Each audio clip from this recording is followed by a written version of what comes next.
आपण पाहत आहात BV महाराष्ट्र न्यूज, खबरबात महाराष्ट्राची।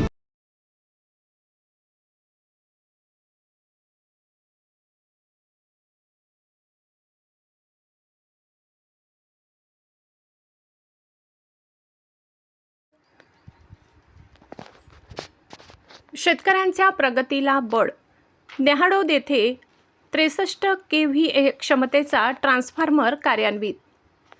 शेतकऱ्यांचा विकास हाच आमचा ध्यास आहे। शेतीसाठी अखंड आणि सुरळीत वीज पुरवठा मिळणे हा प्रत्येक शेतकरी बांधवांचा हक्क आहे।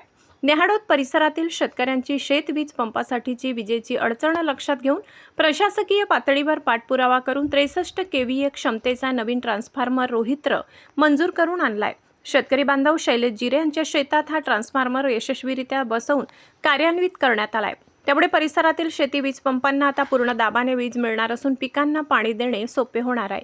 या प्रसंगी उपस्थित मान्यवर व ग्रामस्थ, पंचायत समितीचे माजी सदस्य विकास पवार, माजी उपसरपंच भैया कढरे, पंचायत समितीचे माजी सदस्य मुकेश पवार, तामसवाडीचे प्रभाकर पाटील, भटू पाटील, हेंकडवाडीचे माजी सरपंच भास्कर आबा पाटील, राजू पाटील, जयवंत माळी, परमेश्वर माळी, धनराज माळी, कैलास रोकडे, छोटू जिरे, दीपक जाधव, सचिन भावसार, सुनील कटरे, भरत पाटील कौठडकर, कीर्ती सूर्यवंशी, नामदेव रोकडे, सोमनाथ माळी, पांडू कुंभार, निंबा कुंभार, कैलास रोकडे, धर्मा माळी, भीमराव माळी, सचिन रोकडे, नामदेव रोकडे, जयवंतराव माळी, मनोहर माळी, दीपक जाधव, शैलेंद्र जिरे, विशाल रायते, राकेश जाधव, दयाराम जाधव, परमेश्वर माळी, सचिन भावसार, सुनील कटरे, नाना कोळी, निंबा कुंभार, पांडू कुंभार, हरिभाऊ माळी, आबा कोळी, सुनील पैलवान, दीपक कोळी, योगेश जैन, जालिंदर पवार, दिलीप कोळी, सावकार पहलवान, जितेंद्र सूर्यवंशी, भरत भामरे, विनोद पाटील, कैलास पाटील, अरुण पाटील, मच्छिंद्र पाटील, भास्कर पाटील, राजेंद्र पाटील, भटू मिस्त्री, रामराव पाटील आदींसह परिसरातील शेतकरी बांधव मोठ्या संख्येने उपस्थित होते।